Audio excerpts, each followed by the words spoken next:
Minha nora olhou para mim com aquele sorriso de quem já ganhou e disse: Sogrinha, você não precisa se preocupar com mais nada.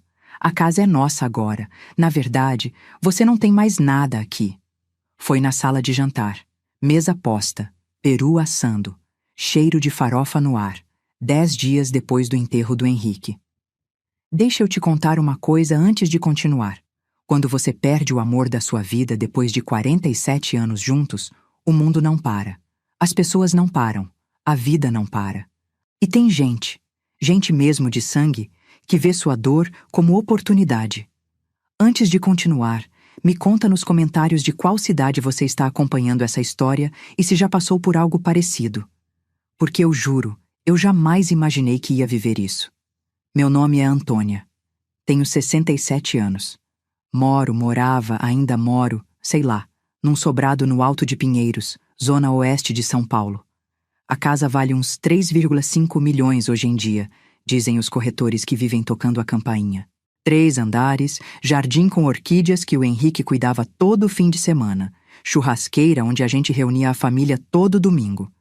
47 anos de casamento. 47 anos construindo isso tudo. Tijolo por tijolo. Conta por conta. Parcela por parcela. O Henrique morreu dia 2 de dezembro. Infarto fulminante. Ele estava podando as orquídeas, a tesoura ainda na mão quando caiu. Eu estava na cozinha fazendo café. Quando cheguei, ele já tinha ido. Sabe aquele silêncio que você nunca imaginou que existia? Aquele vazio que não cabe em palavra nenhuma? Pois é. Foi isso. O velório foi no domingo. Missa de 7º dia na quinta seguinte. A casa cheia de gente, todo mundo me abraçando, todo mundo dizendo que ele tá num lugar melhor, que o tempo cura, essas coisas que as pessoas falam porque não sabem o que falar, né? Mas tinha uma pessoa que não me abraçou, que mal olhou pra mim. Patrícia, minha nora, casada com meu filho Eduardo há 8 anos. 38 anos, personal trainer, unha em gel sempre impecável, cabelo com luzes que custam 850 reais no salão, bolsa de marca pendurada no ombro o tempo todo. Ela é bonita, isso ninguém nega. Mas tem um jeito, sabe? Um jeito de olhar para as coisas como se tudo fosse dela por direito. Ela e o Eduardo foram os últimos a sair da missa do 7º dia. Todo mundo já tinha ido embora. Eu estava recolhendo as xícaras de café, guardando os pratinhos de doce. A casa vazia, finalmente. Foi quando ouvi a campainha. Abri a porta. Era ela. E o Eduardo, com uma pasta preta na mão. Dona Antônia, a gente precisa conversar, ela disse. Nem esperou eu convidar. Entrou. Sentou no sofá da sala como se fosse dona do lugar. O Eduardo ficou de pé, olhando para o chão. Meu filho, 42 anos, gerente de logística numa transportadora. Ganha bem, uns 12 mil líquidos por mês. Mas ali, naquele momento, ele parecia um menino de 10 anos com medo de bronca. Senta, mãe, ele disse baixinho. Eu sentei. Patrícia abriu a pasta, tirou uns papéis, colocou na mesinha de centro, em cima da toalha de crochê que minha sogra tinha feito há 40 anos. Olha, sogrinha, eu sei que esse não é o melhor momento, mas a gente precisa resolver umas coisas práticas, sabe? Ela falava com aquele tom de quem tá fazendo um favor. O seu Henrique, que Deus o tenha, era um homem muito inteligente. Ele sabia que depois que ele partisse, você ia ficar sozinha nessa casa enorme. E casa dá trabalho, né? Conta de luz, IPTU, manutenção. Eu não disse nada. Só olhei para ela. Então, uns meses antes de falecer, o seu Henrique tomou uma decisão muito sábia. Ele passou a escritura da casa pro nome do Eduardo, para evitar inventário, essas burocracias todas. Tá tudo aqui. Ela bateu com a unha no papel. Unha vermelha, feita no dia anterior, dava para ver. Meu estômago gelou. Como assim? Passou a casa? Escritura de doação, sogrinha. Tá tudo certinho. Registrado em cartório. A casa agora é do Eduardo. Quer dizer, nossa, né? Comunhão de bens. Ela sorriu. Aquele sorriso. Eu peguei o papel. As letras dançavam na minha frente. Escritura pública de doação. Data: 15 de agosto. Doador: Henrique Almeida Santos. Donatário: Eduardo Almeida Santos. A assinatura do Henrique estava lá embaixo, trêmula, torta. Mas o Henrique nunca me falou nada disso. Ah, sogrinha, você sabe como era o seu Henrique. Ele não gostava de preocupar você com essas coisas. Ele sabia que depois que ele partisse, você ia querer algo menor, mais prático. A gente já até deu uma olhada num residencial em Atibaia. Chama Golden Age. É lindo, tem piscina aquecida, hidroginástica, sala de jogos. Você quer me mandar para um asilo? Não é asilo, dona Antônia. Ela riu, como se eu tivesse dito uma bobagem. É um residencial para a terceira idade. É diferente. Lá você vai ter companhia, atividades, não vai ficar sozinha nessa casa vazia, se remoendo. Eu olhei para o Eduardo. Ele continuava olhando para o chão. Edu, eu disse. Minha voz saiu quebrada. Edu, olha para mim. Ele levantou os olhos, vermelhos. Ele estava com vergonha. Eu conhecia meu filho. Eu sabia quando ele estava com vergonha. É verdade isso? Mãe, o pai. O pai queria proteger a senhora. Ele sabia que a senhora não ia conseguir cuidar disso tudo sozinha. Ele fez pelo seu bem. Pelo meu bem? Eu senti a voz subindo. Tirar a minha casa é pelo meu bem? Patrícia suspirou. Aquele suspiro de quem tá lidando com uma criança teimosa. Dona Antônia, ninguém tá tirando nada da senhora. A senhora vai continuar morando, só que num lugar melhor, mais adequado. E olha, sendo bem sincera, essa casa tá precisando de uma reforma urgente. Tá tudo velho. A fiação é de 1987. O banheiro da suíte tem aquele boxe de acrílico amarelado. A cozinha, então, nem se fala. A gente já conversou com um arquiteto. Ele disse que dá para abrir a sala, fazer conceito aberto, colocar uma ilha. Você já chamou o arquiteto? A gente precisa planejar, sogrinha. Reforma não se faz de uma hora para outra. E olha, quando a gente terminar, a casa vai valer uns 5 milhões de reais fácil. É investimento. Investimento. A casa onde eu criei meu filho. Onde eu e o Henrique comemoramos cada aniversário de casamento. Onde a gente pintou as paredes juntos, escolheu cada lustre, plantou cada muda do jardim. Investimento. Eu preciso pensar, eu disse.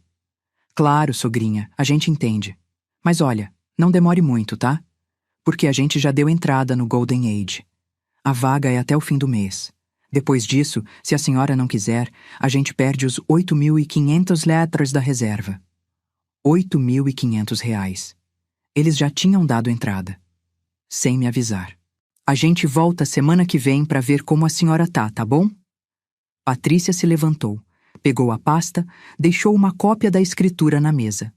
Qualquer dúvida é só ligar. Beijo, sogrinha. E saíram. Eu fiquei sentada ali, sozinha, segurando aquele papel. A casa em silêncio. Aquele silêncio de depois que alguém morre e você percebe que o vazio não é só dentro de você. É em volta também. Eu não dormi naquela noite. Fiquei olhando para o teto do quarto, o lado da cama do Henrique vazio. O travesseiro dele ainda com a marca da cabeça dele, porque eu não tinha trocado a fronha ainda. Não conseguia. Eu peguei o papel de novo. Li. Reli. Escritura pública de doação. Cartório do Teiro Ofício. Data: 15 de agosto. Espera. 15 de agosto. Eu levantei da cama. Fui até o escritório do Henrique. Liguei a luz.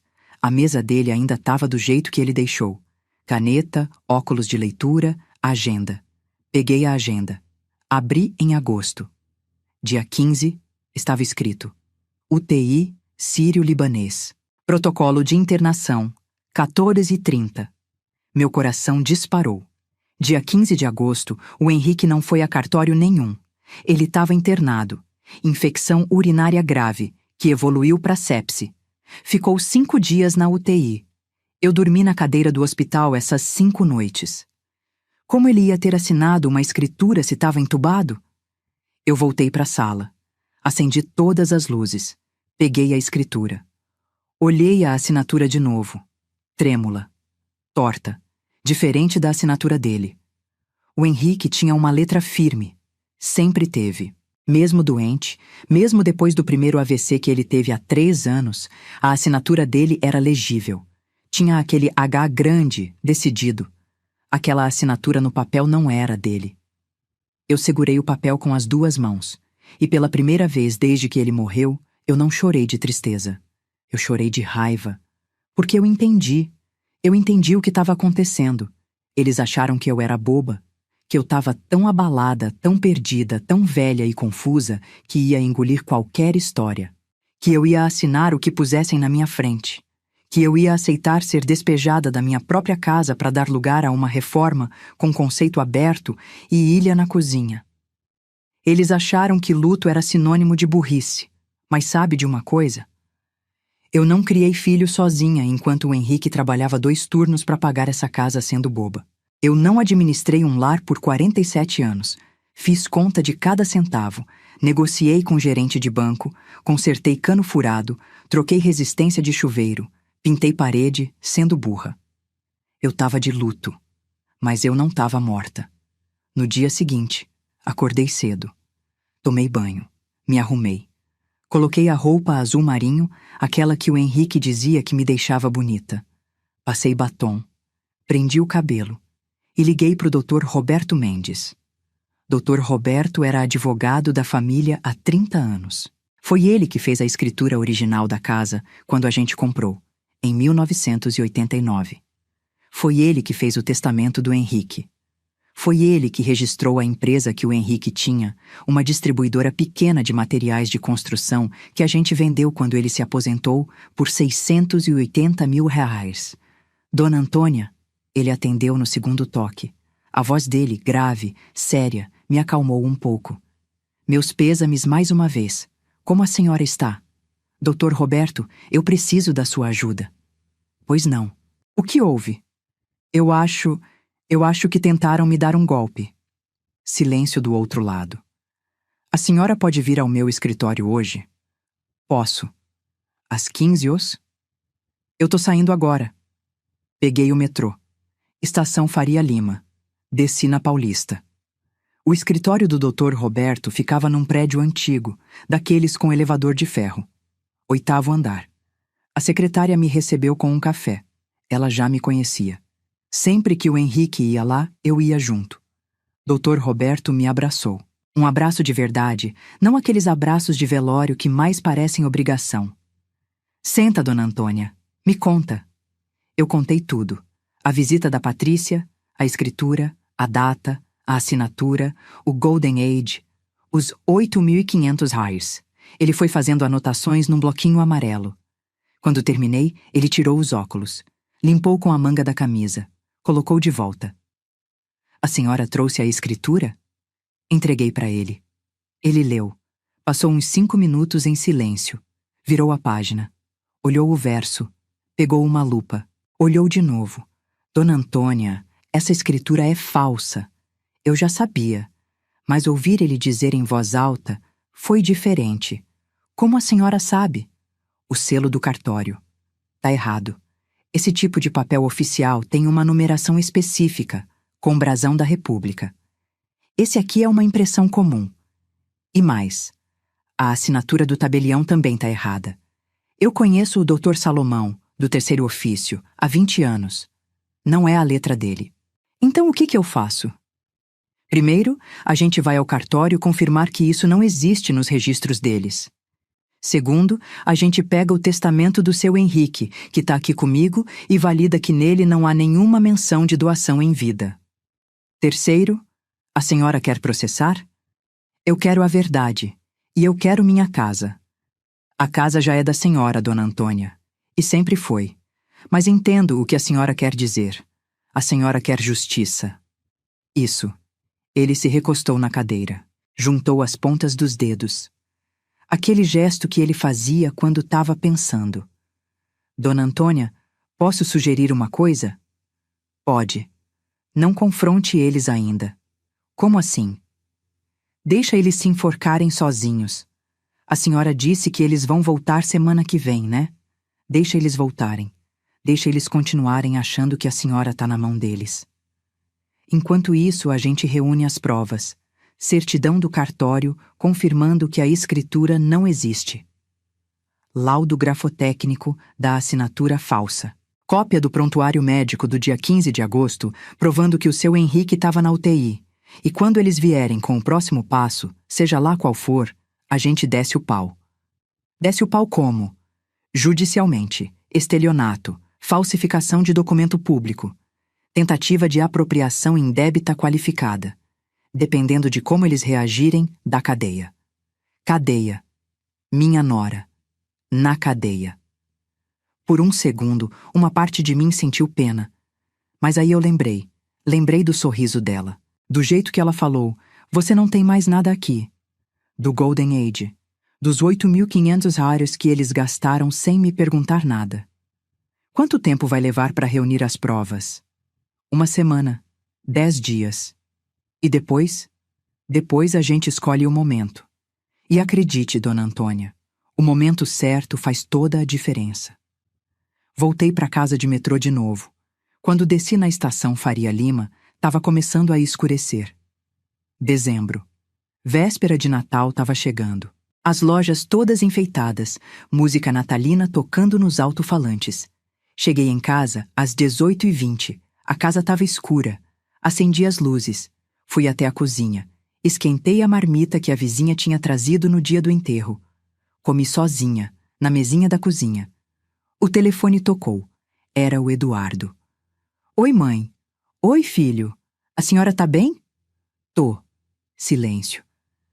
Mãe, sobre aquele assunto, a Patrícia quis fazer tudo muito rápido. Eu falei pra ela esperar, mas ela disse que era melhor resolver logo, que a senhora estava muito abalada, que era melhor não prolongar. Tá bom, Edu. A senhora pensou na proposta do Golden Age? Pensei. E? Preciso de mais tempo.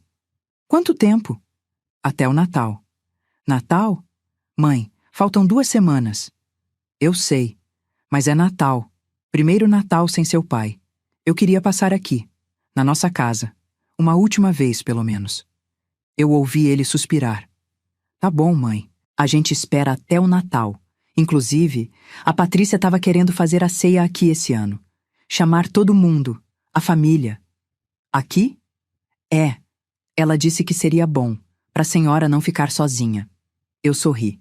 Sozinha, na cozinha escura com o telefone na orelha. Pode ser. Diz para ela que pode ser. Sério? Sério. Eu faço o peru.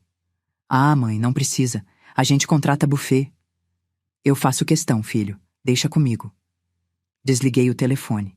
E pela 2ª vez naquele dia, eu não chorei de tristeza. Eu sorri. Porque o Dr. Roberto tinha razão. O momento certo faz toda a diferença. E o momento certo ia ser dia 24 de dezembro. Ceia de Natal. Mesa posta. Família inteira reunida. Na minha casa. Os próximos 10 dias foram os mais estranhos da minha vida. Eu acordava, tomava café, fazia as coisas da casa, regava as orquídeas do Henrique, varria o quintal, pagava as contas. Tudo normal. Mas por dentro eu estava em guerra. Patrícia ligava todo dia. Perguntava se eu estava bem, se eu estava precisando de alguma coisa, se eu já tinha separado o que ia levar pro Golden Age.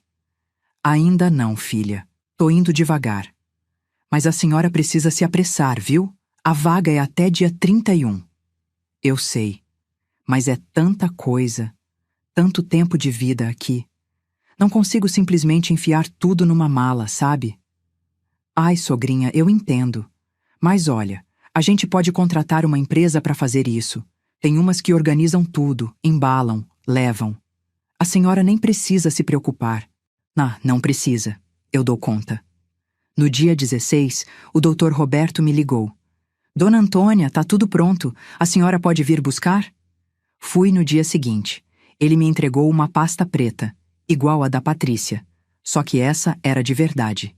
Dentro tinha certidão negativa do 3º ofício de registro de imóveis, confirmando que não existe nenhuma escritura de doação registrada em nome de Eduardo Almeida Santos, referente ao imóvel da Rua das Magnólias, 847, Alto de Pinheiros.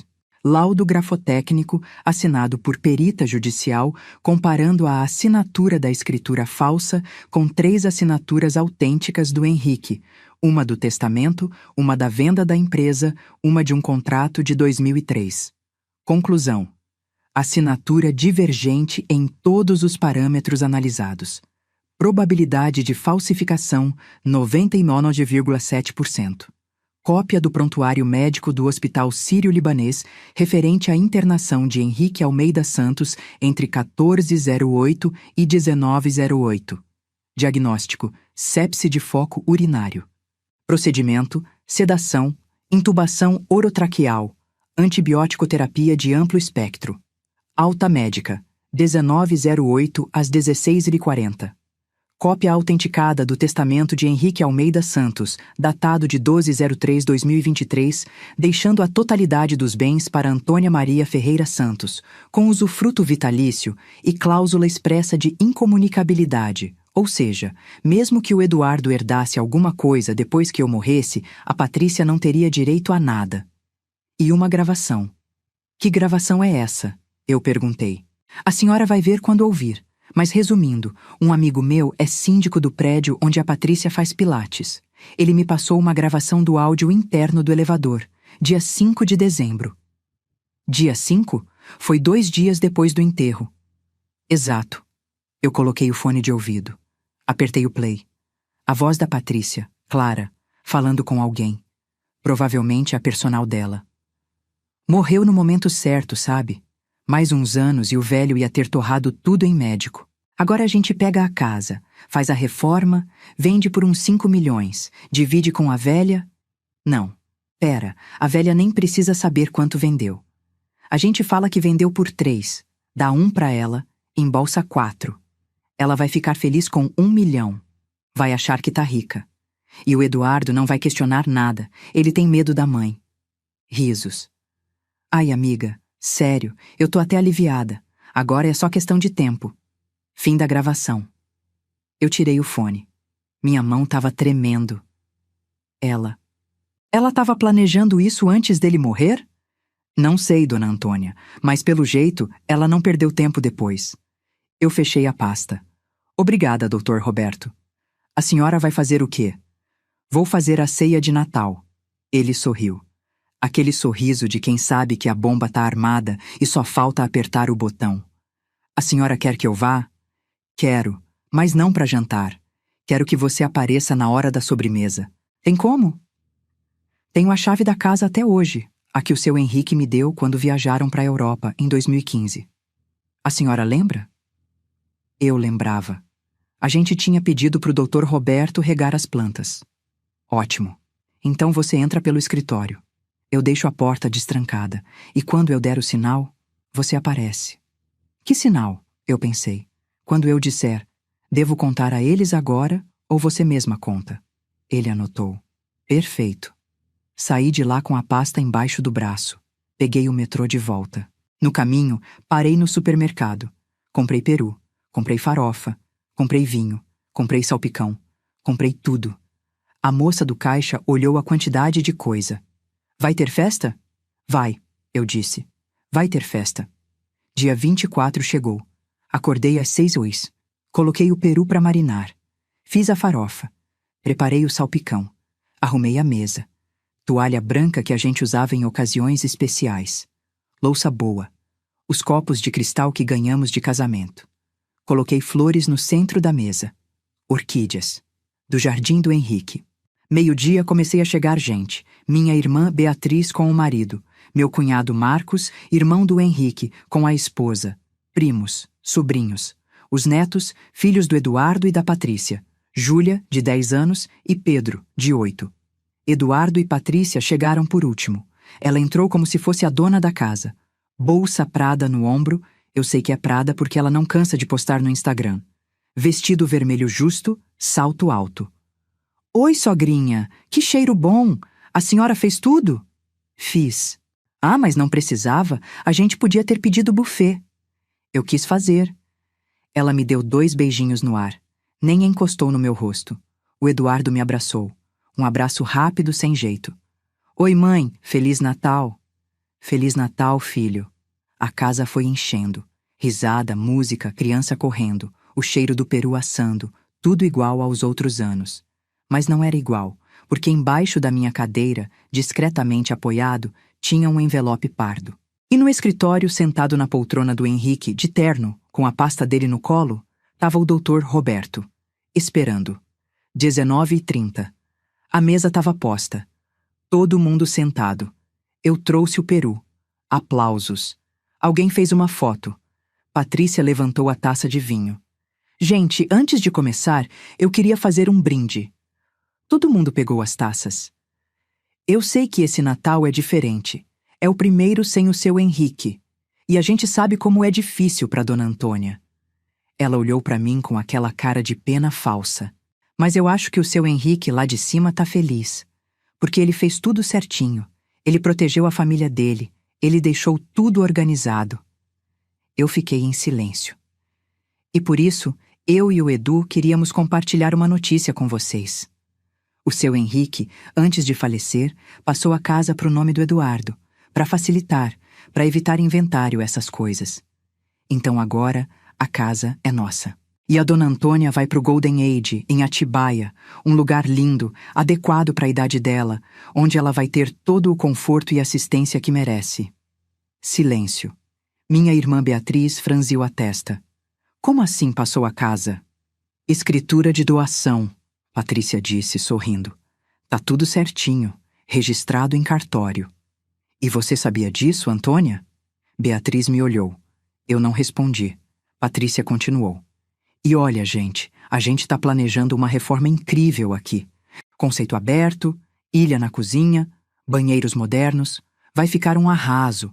A casa vai valorizar para uns 5 milhões de reais fácil. Ela levantou a taça mais alto. Então é isso. Feliz Natal para todo mundo. E obrigada, seu Henrique, por ter sido tão responsável. Ela ia beber. Foi quando eu falei. Devo contar a eles agora. Ou você mesma conta. A taça parou no ar. O sorriso da Patrícia congelou. Todo mundo olhou para mim. Eu repeti, mais devagar dessa vez, olhando direto nos olhos dela. Devo contar a eles agora? Ou você mesma conta? Ela soltou uma risada nervosa. Contar o quê, sogrinha? A senhora tá confusa. Confusa? Eu me levantei, devagar. Senti todas as 23 pessoas naquela sala me olhando. Confusa eu não tô, Patrícia. Cansada, talvez. Triste, com certeza. Mas confusa? Não. Beatriz colocou a taça na mesa. Antônia, o que tá acontecendo? Eu me abaixei. Peguei o envelope pardo que estava embaixo da minha cadeira. Coloquei em cima da mesa, bem no centro, ao lado do peru. Isso aqui, eu disse batendo com o dedo no envelope, é a verdade. Mas antes de eu abrir, eu queria perguntar uma coisa para Patrícia. Ela estava pálida. O Eduardo também. Patrícia, você disse que o Henrique assinou a escritura de doação, dia 15 de agosto, no cartório do terceiro ofício. É isso mesmo? É isso. Tá tudo documentado. Documentado. Eu abri o envelope. Tirei o primeiro papel. Então me explica uma coisa. Como que o Henrique assinou uma escritura às 14h30 do dia 15 de agosto, se nesse exato momento ele estava entubado na UTI do Sírio-Libanês? Silêncio absoluto. Eu mostrei o papel. Prontuário médico. Internação dia 14 de agosto, 22h15. Sepse. Sedação. Intubação orotraqueal às 03h40 do dia 15. Alta médica só dia 19. Eu dormi na cadeira do hospital essas 5 noites. Eu lembro de cada minuto, Patrícia. Cada minuto. Meu cunhado Marcos se levantou. Deixa eu ver isso. Eu passei o papel para ele. Ele leu. Passou para Beatriz. Ela leu. Passou para o marido dela. Patrícia tentou falar. Deve ter sido outro dia, então. A data tá errada no documento. Mas foi em agosto, sim. Eu lembro que... Lembra? Eu tirei o segundo papel do envelope. Então me explica isso aqui. Certidão negativa do cartório. Eu fui pessoalmente no cartório do terceiro ofício. Pedi uma certidão de tudo que está registrado nessa casa. Sabe o que tem? A escritura de compra, de 1989. E só. Não existe nenhuma doação registrada. O Eduardo levantou. Mãe, deixa eu explicar. Senta, Eduardo. Ele sentou. Eu tirei o terceiro papel. E isso aqui é o melhor. Laudo grafotécnico, comparação da assinatura da escritura falsa que vocês me trouxeram com 3 assinaturas verdadeiras do seu pai. Conclusão da perita. Probabilidade de falsificação, 91,7%. Joguei o papel na mesa. 99,7%, Patrícia. Você nem se deu ao trabalho de falsificar direito. A sala explodiu em murmúrios. Patrícia ficou em pé, mas estava tremendo. Isso é mentira. Você que está inventando, você que quer ficar com tudo. Eu? Eu ri. Uma risada seca. Eu quero ficar com o que sempre foi meu. Com a casa que eu e o Henrique compramos em 1989 por 85 mil reais. Que a gente pagou em 360 prestações de 340. Que a gente reformou, pintou, cuidou, amou por 47 anos. Minha voz estava subindo agora. Você acha que eu sou velha e burra, né? Você acha que porque eu tô de luto, eu virei idiota? Que eu ia engolir qualquer papel que você enfiasse na minha cara? Que eu ia deixar você me jogar num asilo para você fazer sua reforma com conceito aberto e ilha na cozinha? Não era asilo, ela gritou. Era um residencial, para a senhora ficar bem cuidada. Cuidada? Eu abri a bolsa, tirei o celular. Coloquei no Viva Voz.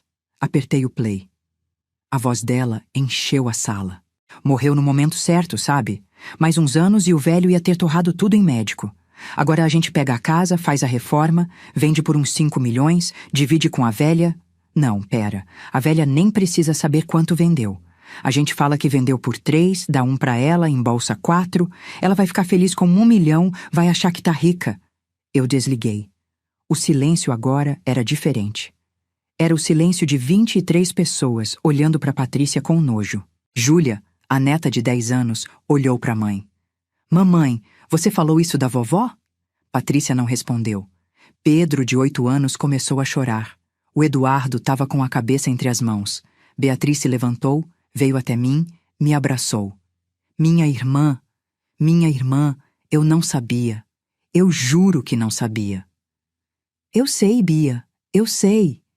Patrícia tentou uma última cartada. Tá bom, talvez eu tenha exagerado, talvez a escritura tenha algum erro, mas o Henrique falou sim que queria passar a casa pro Eduardo. Ele falou. No almoço de domingo, em março, ele comentou que estava pensando nisso. Que almoço de domingo? Eu perguntei. Aquele que a gente veio aqui em março. Você não veio aqui em março, Patrícia. Vocês viajaram para Gramado. Ficaram 15 dias. O Instagram tá cheio de foto.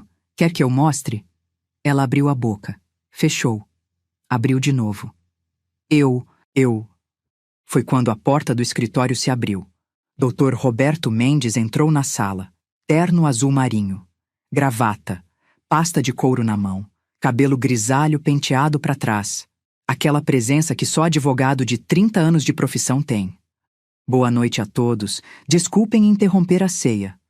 Todo mundo olhou para ele. Quem é esse? Patrícia perguntou. Dr. Roberto Mendes, ele disse. Advogado da família Santos Ferreira desde 1994. Prazer. Ele colocou a pasta na mesa. Abriu. Tirou um documento. Eu verifiquei pessoalmente a escritura que foi apresentada à dona Antônia no dia 12 de dezembro. Conforme ela já explicou, o documento é falso. Mas deixa eu ser mais específico. Ele pegou uma lupa do bolso. Segurou a escritura falsa contra a luz. O selo oficial do cartório do terceiro ofício tem uma marca d'água com o brasão da República e um número de série holográfico.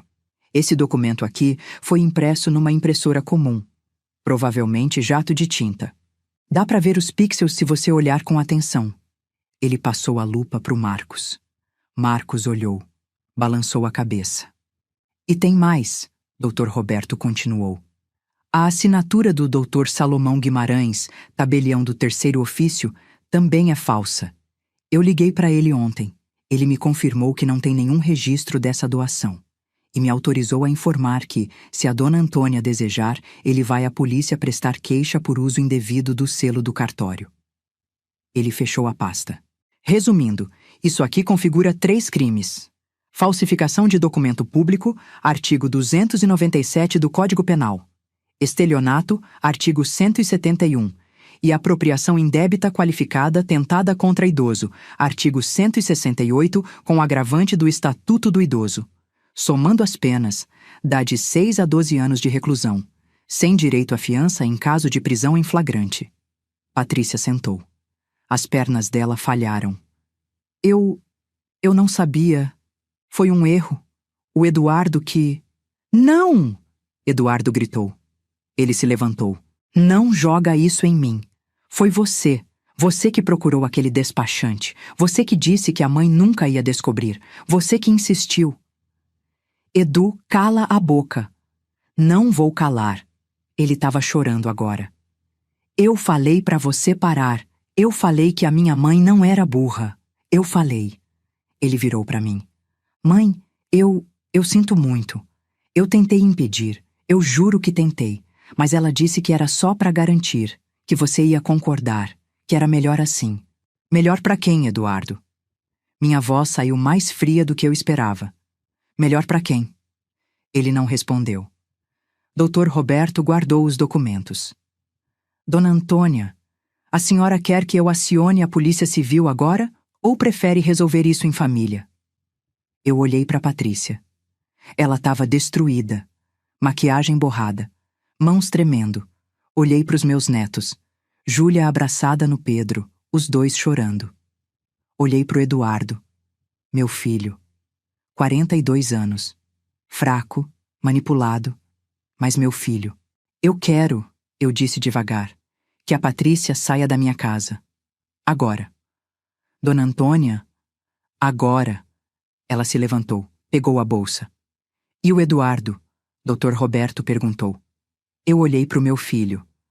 O Eduardo fica, porque eu preciso conversar com ele, sozinha, depois que todo mundo for embora. Patrícia olhou para o Eduardo, esperando que ele fosse com ela. Ele não se mexeu. Eduardo! Ela chamou. Ele continuou sentado.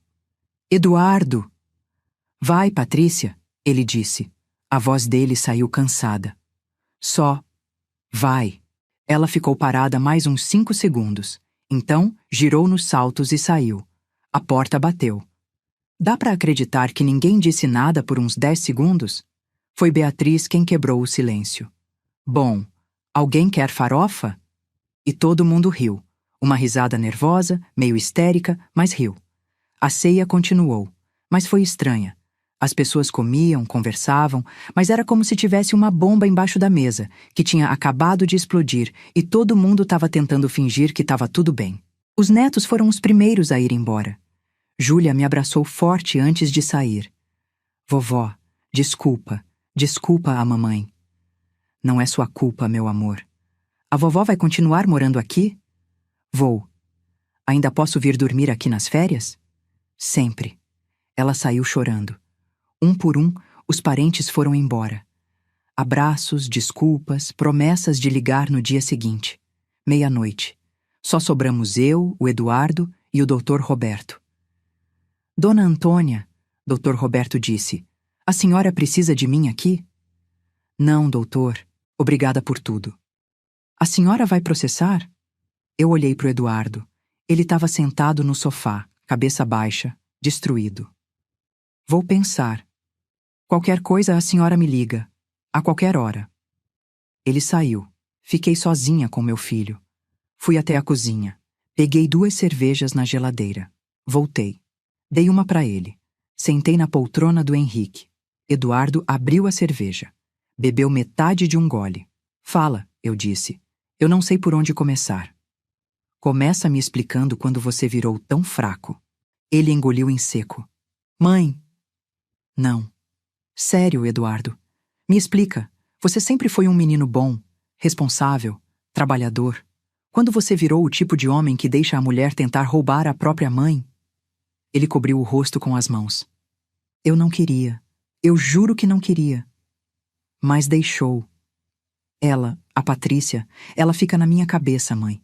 Ela fala todo dia que a gente merece mais, que a gente trabalha tanto, que essa casa tá parada aqui, só acumulando valor, e a gente lá pagando aluguel de R$ 3.200 num apartamento de 2 quartos em Pinheiros. Ela fala que quando a senhora morrer, a casa vai ficar em inventário por anos e que é melhor resolver logo. Quando eu morrer. Ele percebeu o que tinha falado. Não foi isso que eu quis dizer. Foi exatamente isso que você quis dizer. Silêncio. Eduardo, eu disse, mais calma agora. Você ganha R$ 12.000 por mês. A Patrícia ganha quanto na academia? Uns $4.500. Então vocês ganham $16.500 por mês. Juntos, pagam $3.200 de aluguel. Sobram $13.300. Me explica por que vocês não conseguem economizar nem 500? Ele não respondeu. Eu vou te falar por quê. Porque ela gasta. Academia, 450. Salão de beleza, 850 por mês. Unha em gel, 120 a cada 15 dias. Personal trainer, $600. Roupas, bolsas, sapatos. Restaurante todo fim de semana. Viagem para Gramado, viagem para Búzios, viagem para Porto de Galinhas. Eu levantei. Seu pai e eu, Eduardo, a gente ganhou menos que isso a vida inteira e construímos tudo isso aqui. Sabe por quê? Porque a gente sabia o que era prioridade. A gente pagava a prestação da casa primeiro, comida segundo, escola sua terceiro e o que sobrava, se sobrasse, era lazer. Mãe, os tempos mudaram. Mudaram porra nenhuma. Eu nunca xingava. O Eduardo arregalou os olhos. Mudou que vocês acham que merecem tudo sem trabalhar, que a vida tem que ser Instagram, que aparência é mais importante que caráter. Eu sentei de novo. Seu pai te deixou um exemplo, Eduardo. Ele trabalhou de segunda a sábado durante 30 anos numa distribuidora para construir isso aqui. Ele acordava às 5h, voltava às 19h e nunca reclamou, porque ele sabia que estava construindo algo, para mim, para você, para a família dele. Eu sei, mãe. Sabe? Porque eu não vi você aplicar nada disso na sua vida. Ele começou a chorar. E sabe de uma coisa? Eu não senti pena. Eu senti raiva, porque aquele homem de 42 anos chorando no meu sofá não era o filho que eu criei. Era um estranho fraco que tinha deixado uma mulher manipular ele até o ponto de tentar roubar da própria mãe. Eu vou te fazer uma pergunta, eu disse. E eu quero a verdade. A ideia de falsificar a escritura foi da Patrícia ou foi sua? Dela. Você tentou impedir? Ele ficou em silêncio. Você tentou impedir? Eu falei que não era certo, mas ela disse que todo mundo faz, que é normal, que a gente só estava antecipando o que já ia ser nosso um dia. Antecipando. Eu ri sem humor. Antecipando minha morte, você quer dizer. Não, mãe, não foi isso. Eduardo, eu tenho 67 anos. Minha mãe viveu até os 94, minha avó até os 89. Eu posso viver mais 20, 30 anos. Você estava disposto a me jogar num asilo para ficar com uma casa que só seria sua daqui a 3 décadas? Ele não respondeu. Eu me levantei. Você vai embora agora, vai para casa, vai pensar na sua vida e vai decidir que tipo de homem você quer ser. Porque o homem que está aqui hoje não é meu filho. Mãe, por favor, vai. Ele se levantou, cambaleou até a porta. Antes de sair, ele virou. Eu sinto muito, mãe. De verdade. Eu também. Ele saiu. Fiquei sozinha. A casa vazia. A mesa da ceia ainda com os pratos sujos. O cheiro de peru frio no ar. Sentei no sofá. Peguei a cerveja que eu tinha aberto e não tinha bebido. Tomei um gole. E, finalmente, depois de 22 dias, eu chorei. Não pelos mortos, mas pelos vivos. Pelos filhos que a gente cria, achando que vão ser melhores que a gente e que acabam sendo piores. Pelos sonhos que a gente tem e que vão morrendo aos poucos. Pela solidão de descobrir que as pessoas que deveriam te proteger são as mesmas que tentam te destruir. Chorei até não ter mais lágrimas. Depois levantei, recolhi os pratos, lavei a louça, guardei as sobras e fui dormir. No dia seguinte, acordei às 7. Tomei café, reguei as orquídeas. O telefone tocou às 9h15. Era Beatriz. Antônia, você tá bem? Tô. Você quer que eu vá aí? Não precisa, Bia. Antônia, o que você vai fazer? Ainda não sei. Você vai processar? Não sei. Você vai perdoar o Eduardo? Não sei. Silêncio. Você quer um conselho? Pode falar. Processa. Processa ela. Faz ela pagar. Mas o Eduardo, ele é seu filho. E filho, por pior que seja, continua sendo filho. E se eu não conseguir perdoar? Não perdoa, mas deixa a porta aberta, porque um dia ele vai perceber o que perdeu. E quando perceber, vai querer voltar. E aí você decide se quer receber ou não. Desliguei. Fiquei pensando. Será que eu conseguia perdoar? Será que eu queria? O telefone tocou de novo. Dessa vez era um número que eu não conhecia. Alô? Dona Antônia? Aqui é a Júlia. Minha neta. 10 anos. Voz fina, chorosa. Oi, meu amor. Vovó, o papai tá chorando. Meu coração apertou. Tá? Ele não saiu do quarto desde ontem. A mamãe foi embora. Ela pegou as malas e foi pra casa da mãe dela. E o papai tá aqui sozinho, chorando. E você? Eu e o Pedro estamos aqui. Mas a gente não sabe o que fazer. Eu respirei fundo. Júlia, passa o telefone pro seu pai. Ele não quer falar com ninguém. Passa. Ouvi barulho de porta abrindo. Voz da Júlia chamando. Passos. Mãe? A voz do Eduardo saiu rouca. Eduardo? Mãe, eu... Você tá aí com as crianças? Tô. Você comeu? Não. Eles comeram? Eu fiz miojo. Miojo? Eu suspirei. Eduardo, pega as crianças e vem pra cá. Mãe, eu não acho que... Eu não perguntei se você acha. Eu mandei você vir. Pega as crianças e vem almoçar aqui. Eu vou fazer macarrão. Mãe, 12:00. Não se atrasa. Desliguei. Fui pra cozinha. Peguei o macarrão, o molho de tomate, carne moída, cebola. Comecei a cozinhar. Porque é isso que mães fazem, né? Mesmo quando os filhos pisam na gente, a gente levanta, sacode a poeira e faz comida. Não porque eles merecem, mas porque a gente não consegue deixar de ser mãe. 12:10, a campainha tocou. Abri a porta.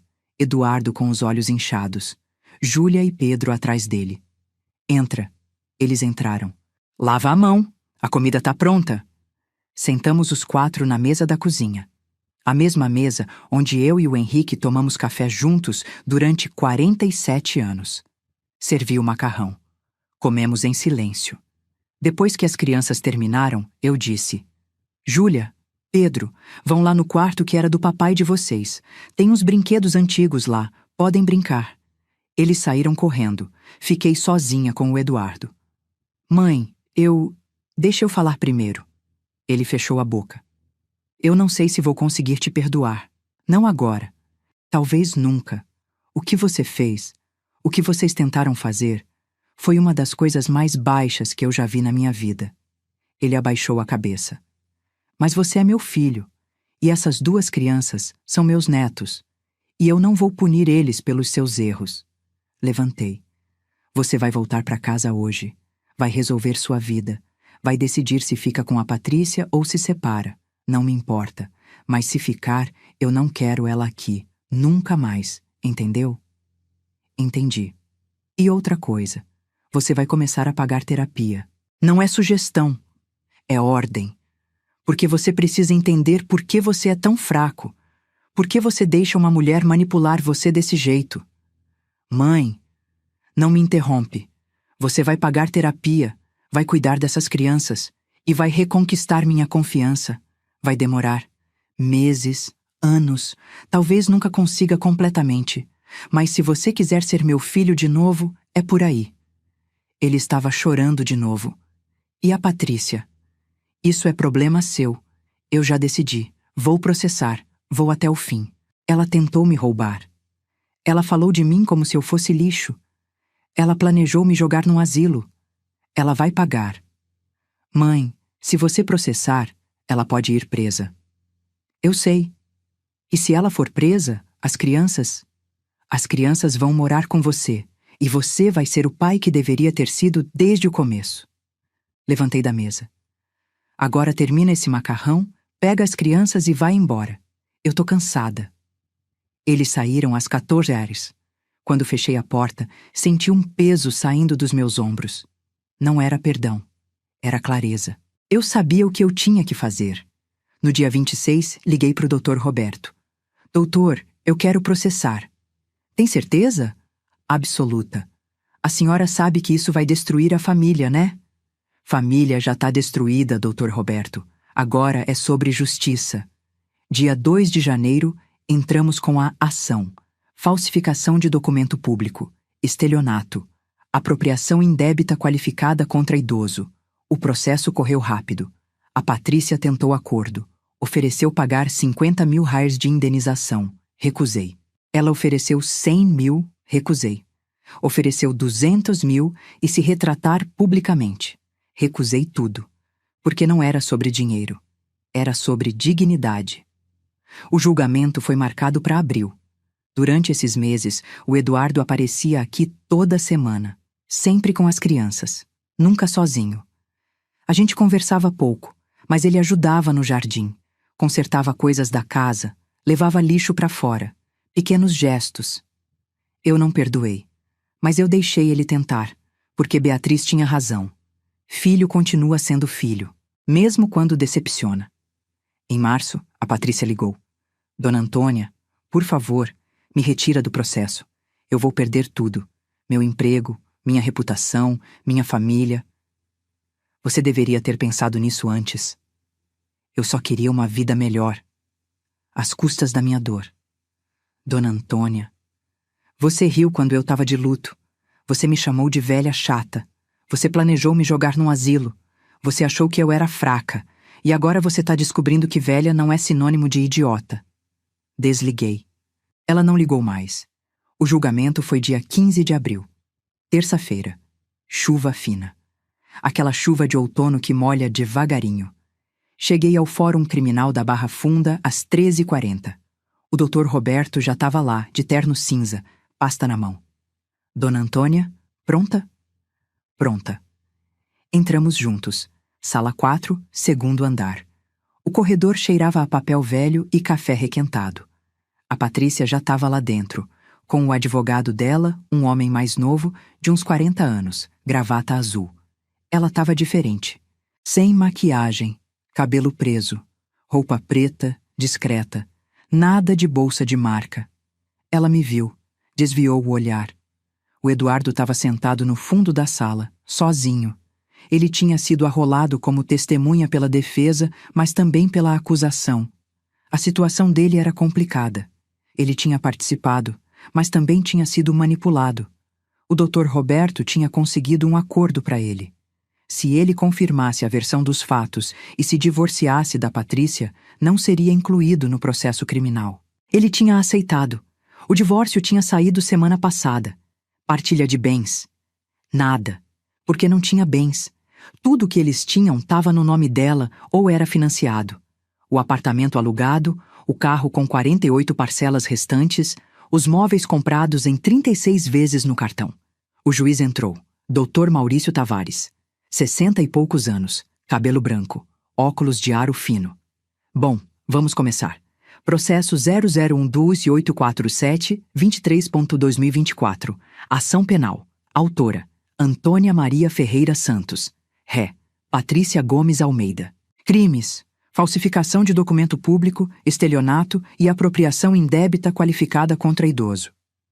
Ele olhou por cima dos óculos. Doutora Flávia, pela acusação. Doutor Henrique, pela defesa. Podem começar. A promotora se levantou. Mulher de uns 50 anos, cabelo curto, óculos redondos. Meritíssimo, o caso é claro. A ré, aproveitando-se do estado de vulnerabilidade emocional da vítima, viúva recente, apresentou documento falso, alegando que o falecido marido da vítima havia doado o imóvel residencial para ela e seu então marido, filho da vítima. O objetivo era expulsar a vítima de sua própria casa e apropriar-se de bem avaliado em 3,5 milhões de rollers. Ela abriu a pasta. Temos laudo pericial provando a falsificação da assinatura. Certidão negativa do cartório provando que a escritura nunca existiu. Prontuário médico provando que o falecido estava impossibilitado de assinar qualquer documento na data alegada. E mais grave ainda, gravação da própria ré planejando fraudar a vítima quanto ao valor real do imóvel. O juiz acenou. Dr. Henrique, pela defesa. O advogado da Patrícia se levantou. Ele estava nervoso. Dava para ver. Meritíssimo, minha cliente reconhece o erro. Ela agiu de forma impulsiva, equivocada, mas sem malícia real. Ela acreditou de boa fé que estava antecipando uma herança que eventualmente seria do marido dela. Ela não tinha intenção de prejudicar a sogra, apenas de facilitar um processo que seria inevitável. A promotora se levantou de novo. Facilitar? Com documento falso? Com plano de fraudar a vítima em 2 milhões? Isso não é facilitar, meritíssimo. Isso é crime. O juiz bateu o martelo levemente. Vamos ouvir as testemunhas. Primeiro a vítima. Dona Antônia, por favor. Levantei. Caminhei até a cadeira ao lado do juiz. Sentei. Minha mão tremia um pouco. Segurei firme no colo. Dona Antônia, a promotora começou. A senhora pode nos contar, com suas próprias palavras, o que aconteceu no dia 12 de dezembro? Respirei fundo. Foi 10 dias depois do enterro do meu marido. Eu estava recolhendo as coisas da missa de 7º dia quando a Patrícia e o Eduardo apareceram. Ela trouxe uma pasta. Disse que o Henrique tinha assinado uma escritura passando a casa para o Eduardo. Disse que era para facilitar, para eu não ter trabalho. E a senhora acreditou? No começo, eu fiquei confusa, porque era muita informação de uma vez. Eu tinha acabado de perder meu marido de 47 anos. Minha cabeça estava... Parei. Engoli em seco. Tava uma bagunça. Mas a senhora desconfiou? Desconfiei quando ela falou que já tinha dado entrada num residencial para mim. Sem me consultar. Sem me avisar. Como se eu fosse uma criança que precisa de decisões tomadas por ela. E o que a senhora fez? Peguei os documentos. Fui verificar. Vi que a data não batia. Vi que a assinatura era falsa. Procurei o Dr. Roberto. A promotora assentiu. E como a senhora se sentiu quando descobriu a verdade? Eu olhei para Patrícia. Ela estava olhando para a mesa.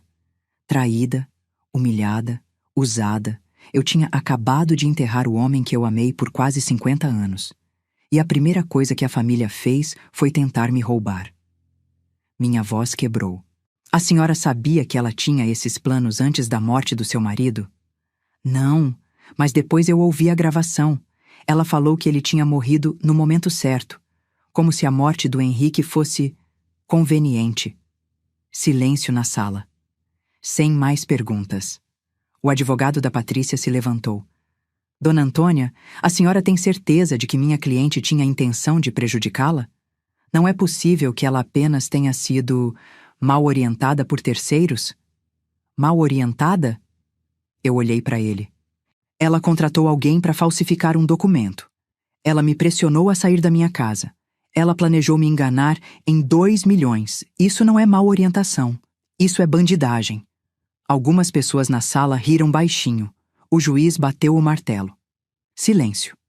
O advogado tentou de novo. Mas a senhora não acha que o luto pode ter deixado a senhora mais... sensível? Mais propensa a interpretar as coisas de forma... errada? Eu cortei. O senhor está dizendo que eu estou inventando? Não, não é isso.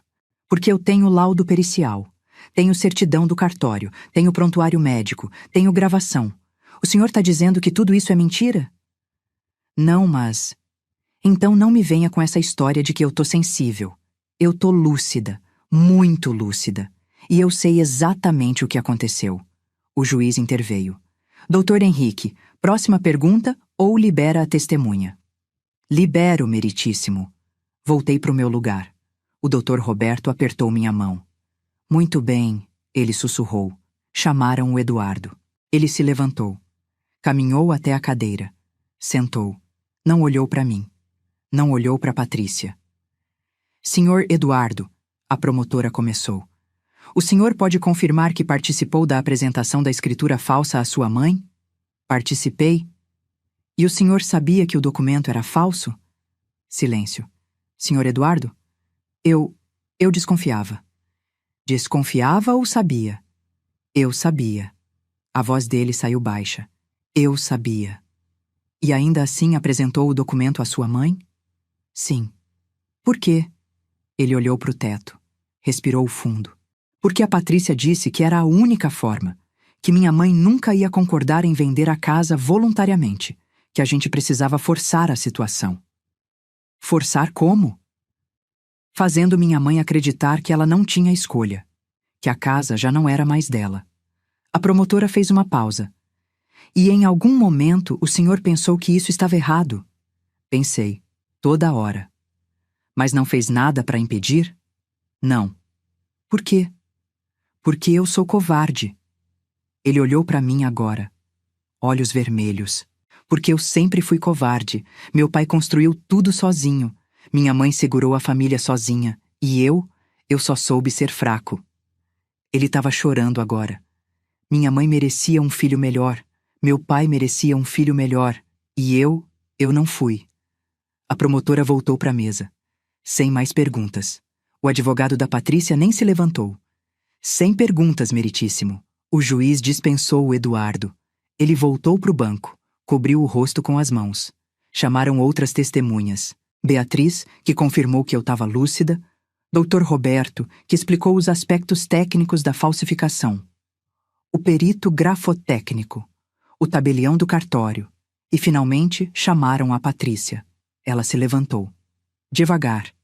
Caminhou até a cadeira. Sentou. Mãos no colo. Senhora Patrícia, a promotora começou. A senhora confirma que apresentou o documento falso à senhora Antônia? Sim. E a senhora sabia que o documento era falso? Pausa longa. Sabia. Murmúrio na sala. E por que a senhora fez isso? Ela olhou para as próprias mãos. Porque eu queria a casa. Por quê? Porque eu achava que eu merecia. Merecia? Com base em quê? Porque eu ajudei a cuidar do seu Henrique nos últimos anos. Porque eu levava ele no médico? Porque eu visitava toda semana? Eu achei que isso me dava direito. A promotora caminhou até a frente. A senhora visitava toda semana? Visitava. Senhora, Beatriz, irmã da vítima, nos informou que a senhora visitou o casal 3 vezes em 2024. 3 vezes. E 2 foram em aniversários onde tinha churrasco. Patrícia não respondeu. A senhora ajudava financeiramente o casal? Não. Pagava alguma conta? Não. Então me explica, com base em que a senhora achava que merecia a casa? Silêncio. Vou reformular. A senhora queria a casa por necessidade ou por ganância? A gente precisava. Precisava?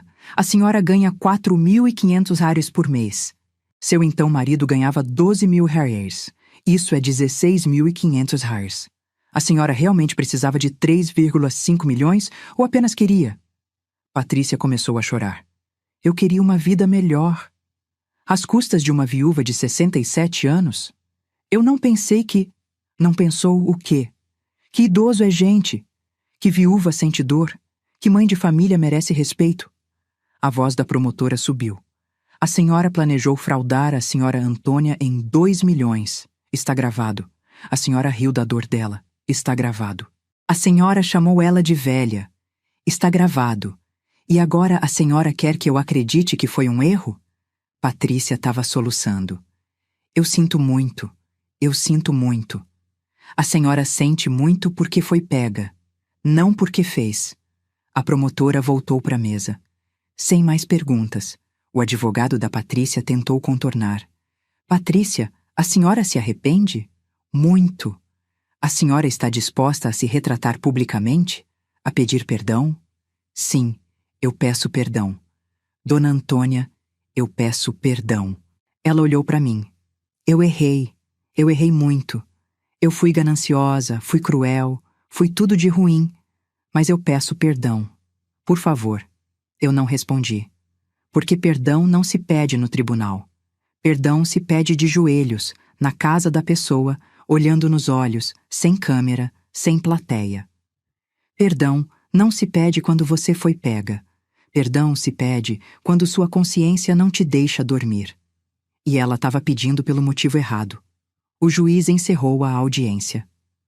Vou analisar as provas e as declarações. Sentença em 30 dias. Estão dispensados. Saímos do fórum às 17h20. Ainda chovia. Dr. Roberto abriu o guarda-chuva. Dividiu comigo. A senhora acha que ele condena? Eu perguntei. Tenho certeza. Quanto tempo ela pega? Depende. Mínimo 4 anos. Máximo 8. Mas ela é primária, então provavelmente vai poder recorrer em liberdade. E se ela recorrer? Pode levar anos. Anos. Eu respirei fundo. Eu não sei se tenho anos para esperar justiça. Dona Antônia, a senhora já ganhou. Como assim? Ele parou de andar. Me olhou. A senhora desmascarou ela. A senhora provou que não é fraca. A senhora mostrou para o seu filho o que é caráter. A justiça legal pode demorar, mas a justiça moral já aconteceu. Peguei o metrô de volta. Cheguei em casa às 18h45. A casa estava escura. Acendi as luzes, fui até a cozinha, fiz café, sentei na mesinha, olhei para a cadeira vazia do Henrique. A gente ganhou, velho, eu disse em voz alta. A gente ganhou. O telefone tocou. Era Júlia. Vovó? Oi, meu amor. Vovó, o papai tá chorando de novo. Eu fechei os olhos. Passa ele. Barulho. Passos. Mãe. Eduardo. Mãe, hoje no tribunal, eu falei a verdade. Eu contei tudo. Eu sei. Eu ouvi. A senhora pode me perdoar um dia? Fiquei em silêncio uns 10 segundos. Eduardo, perdão não é interruptor. Não é apertar um botão e tá tudo bem. Perdão é processo. E processo demora. Quanto tempo? Não sei. Talvez muito. Talvez nunca completamente. Mas a senhora vai tentar? Eu pensei na Júlia, no Pedro, nos domingos que a gente tinha antes de tudo isso, no Eduardo criança, correndo pelo jardim, chamando o pai para jogar bola. Vou tentar, mas você precisa mostrar que mudou, não com palavras, com atos. Como? Sendo o pai que seus filhos merecem, sendo o homem que seu pai foi, trabalhando, lutando, construindo, não esperando herança cair do céu. Eu vou tentar, mãe. Eu juro que vou. Então tenta. E talvez, um dia, a gente chegue num lugar bom. Desliguei. Terminei o café, apaguei as luzes, subi pro quarto, deitei na cama. No lado do Henrique ainda tinha o travesseiro dele. Eu tinha trocado a fronha, finalmente. Mas continuava sendo o travesseiro dele. Peguei, abracei e dormi. Nos dias seguintes, a vida voltou ao normal. O novo normal. Acordava, café, jornal, regava as orquídeas, ia ao mercado, voltava, fazia almoço, via televisão, janta, dormir, sozinha, mas não solitária. Porque Beatriz aparecia 3 vezes por semana. Trazia bolo, trazia conversa, trazia vida. Júlia e Pedro vinham aos sábados. Eduardo trazia, ficava meia hora, ia embora. Eu não convidava ele para entrar. Ainda não, mas acenava da janela quando ele ia embora. Pequenos passos. Dia 10 de maio, o Dr. Roberto ligou.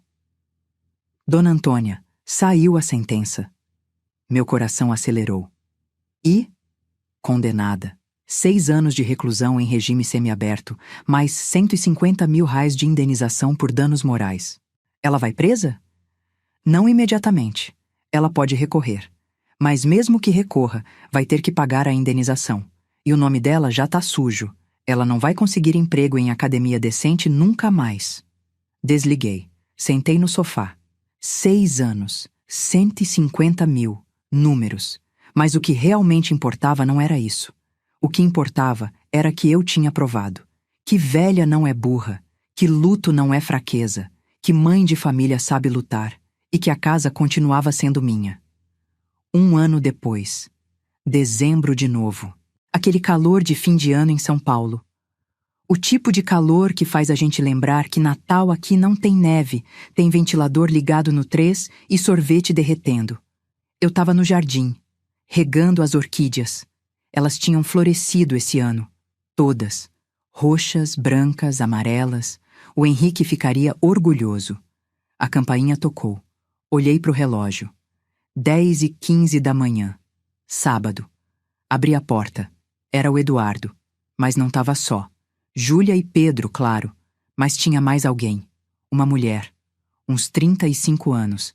Cabelo castanho, rabo de cavalo simples, calça jeans, blusa branca, chinelo havaianas, nenhuma bolsa de marca, nenhuma unha de gel. Oi, mãe, Eduardo disse. Ele estava diferente também.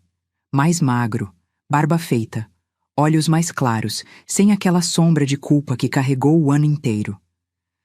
Oi, filho. Essa é a Marina. A gente tá namorando faz 3 meses. Marina estendeu a mão. Muito prazer, dona Antônia. Ouvi muito sobre a senhora.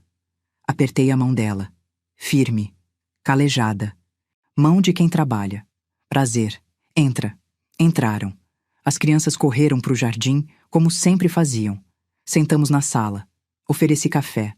Marina aceitou. Sem frescura, sem pedir leite desnatado, sem perguntar se tinha adoçante. Marina é enfermeira, Eduardo disse. Trabalha no Santa Casa.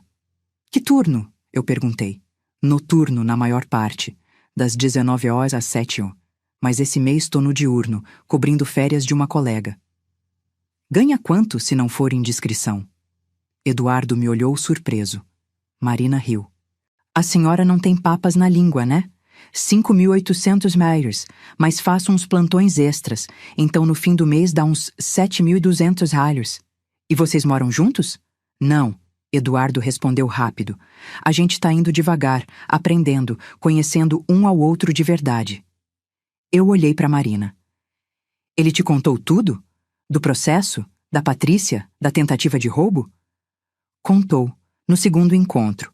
Ele disse que se eu quisesse sair correndo, ele entendia. E você saiu?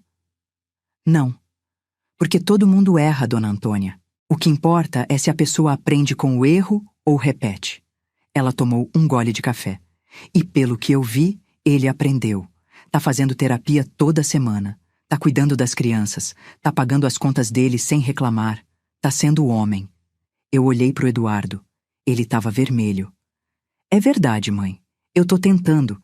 Todo dia eu tento ser um pouquinho melhor que ontem.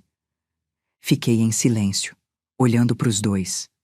Marina não era bonita, tipo modelo, mas tinha um jeito, sabe? Um jeito de quem não tá tentando impressionar. De quem é o que é. Marina, você sabe cozinhar? Eu perguntei. Sei. Nada muito sofisticado, mas o básico eu viro. Feijão? Faço toda semana. Arroz? Solto, do jeito que tem que ser. E você faz o Eduardo ajudar ou deixa ele sentado vendo televisão? Ela riu. Dona Antônia, na minha casa, quem não ajuda não come. Ele lava louça, estende roupa, limpa banheiro, igualzinho eu. Eu sorri. Boa. Eduardo respirou aliviado. Mãe, na verdade a gente veio aqui porque eu queria te fazer um convite. Que convite? A gente vai fazer um almoço de Natal. Dia 25, na minha casa. Nada muito grande. Só eu, a Marina, as crianças e... eu queria que a senhora fosse. Fiquei olhando para ele. Sua casa? Você não mora mais naquele apartamento alugado? Não. Eu e a Patrícia vendemos tudo quando separamos. Dividi o dinheiro. Peguei minha parte, uns 18 reais. 000. E dei entrada num apartamento pequeno. 2 quartos. Jabaquara. 62 metros. Nada chique, mas é meu. Financiado? Em 20 anos. 1.850 por mês, mas tá cabendo no orçamento. E a Patrícia? Ele ficou sério. Recorreu da sentença. Tá esperando julgamento. Enquanto isso, tá trabalhando de recepcionista numa clínica veterinária.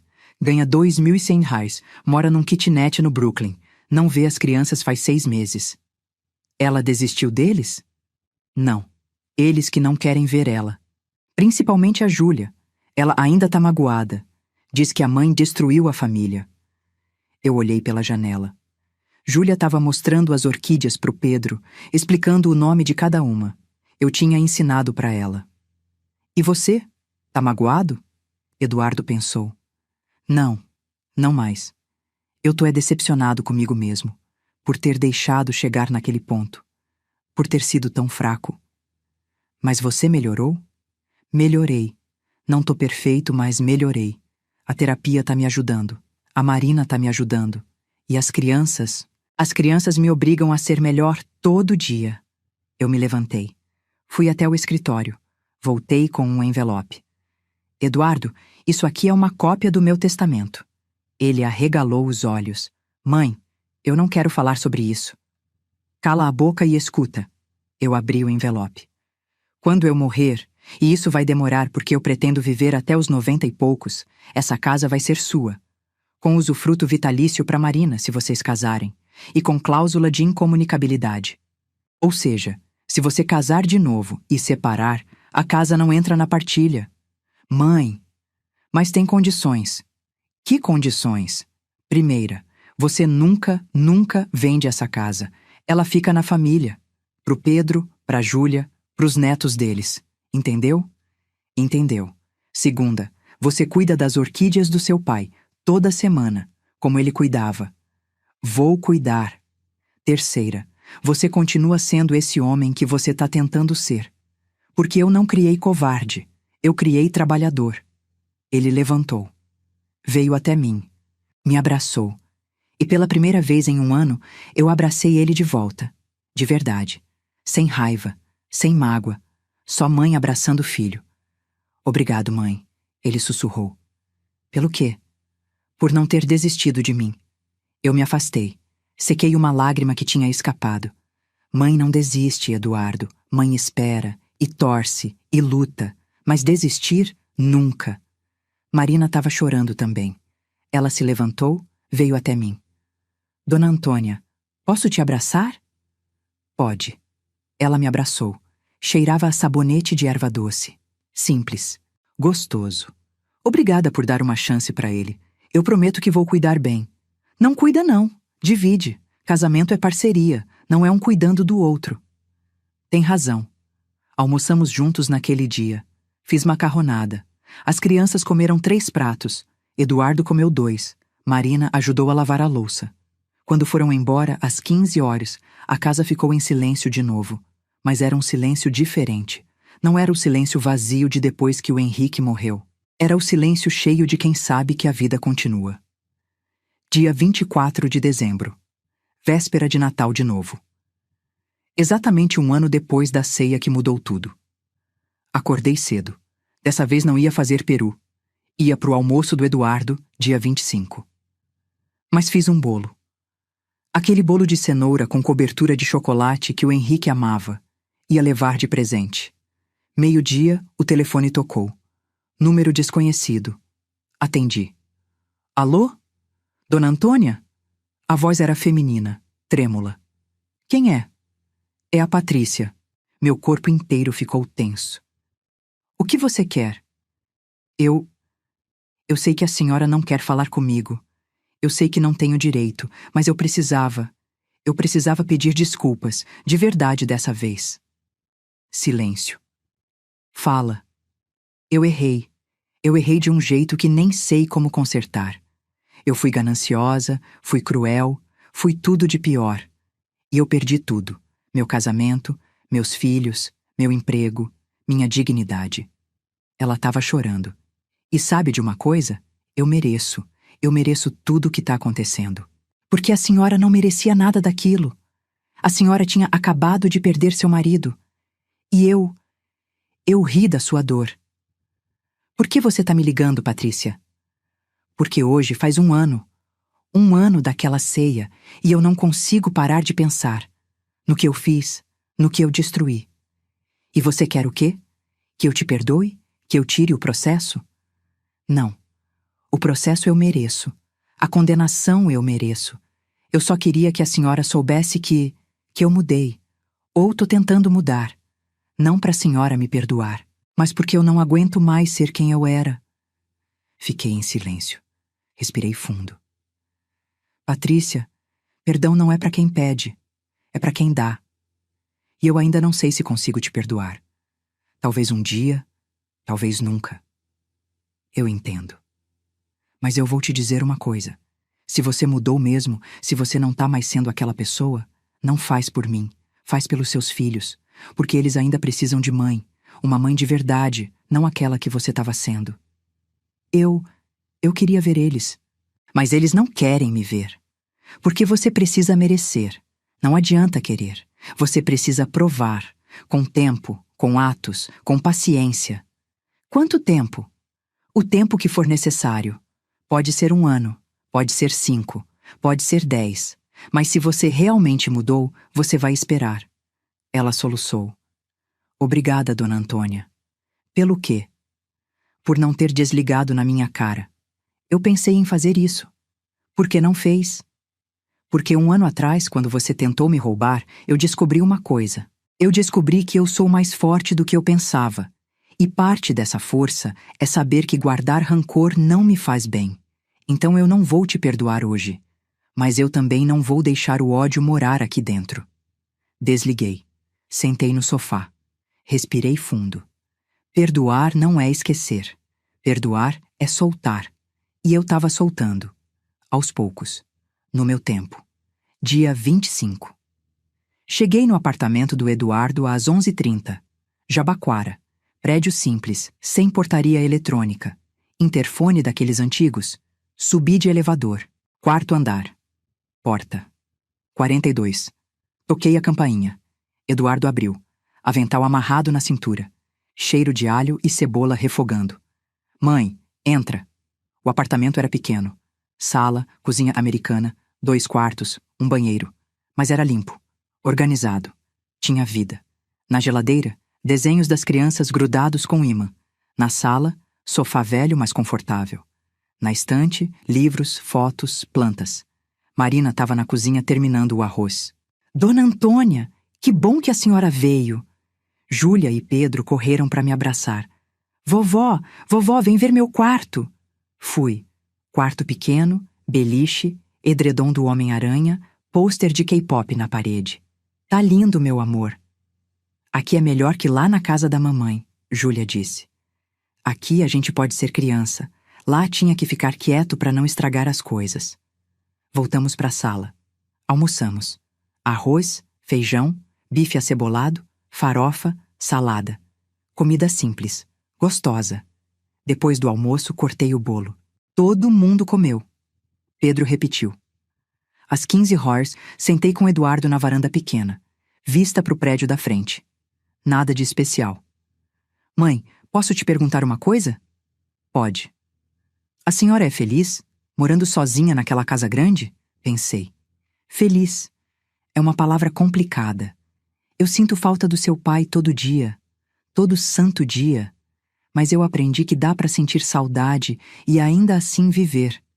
Dá para ter perdido e ainda assim encontrar. A casa é grande mesmo, mas tá cheia de memórias boas. E isso vale mais que qualquer companhia forçada. A senhora nunca pensou em vender? Pegar um apartamento menor? Não. Aquela casa é minha identidade. É onde eu fui esposa, mãe, avó. É onde eu lutei, venci, perdi, reconstruí. Vender seria apagar uma parte de mim. Ele assentiu. Eu entendo. Mas você, Eduardo, você é feliz? Ele olhou para dentro do apartamento. Marina estava ensinando Pedro a lavar louça. Júlia estava secando. Sabe, mãe, pela primeira vez em muito tempo, eu tô. Não é aquela felicidade de Instagram, de foto bonita, de carro importado. É a felicidade de acordar e saber que você está construindo algo de verdade. Que você está sendo alguém que você respeita. Seu pai ficaria orgulhoso. A senhora acha? Tenho certeza. Fiquei até às 17h. Quando fui embora, Eduardo me abraçou na porta. Mãe, obrigado por ter vindo. Obrigada por ter me convidado.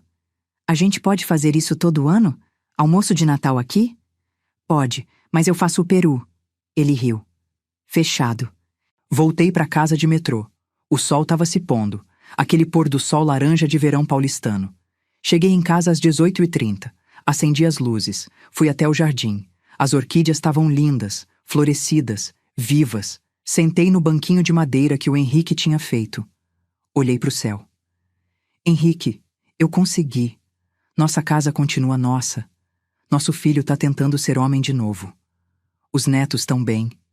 E eu tô aqui, de pé, viva. Uma lágrima escorreu. Mas sabe de uma coisa?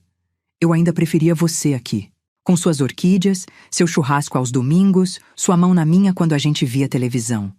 Parei, respirei. Mas já que você não pode voltar, eu vou continuar. Pelo você, por mim, pelos nossos. Me levantei, reguei as orquídeas uma última vez. Entrei, tranquei a porta, subi pro quarto, deitei e dormi. 3 meses depois. Março, outono chegando. Aquele frio gostoso que começa a chegar de madrugada. Tava no jardim quando o telefone tocou. Doutor Roberto. Dona Antônia, tenho notícias. Do processo? Sim, o recurso da Patrícia foi negado. A sentença tá mantida. 6 anos em regime semiaberto. Ela vai começar a cumprir a pena mês que vem. E a indenização? Já caiu na sua conta. R$ 150 mil, menos os honorários advocatícios, sobram R$ 120 mil limpos. Desliguei. R$ 120 mil. Pensei no que fazer. Reformar a casa? Não precisava. Viajar? Sozinha não tinha graça. Guardar? Pra quê? Tive uma ideia.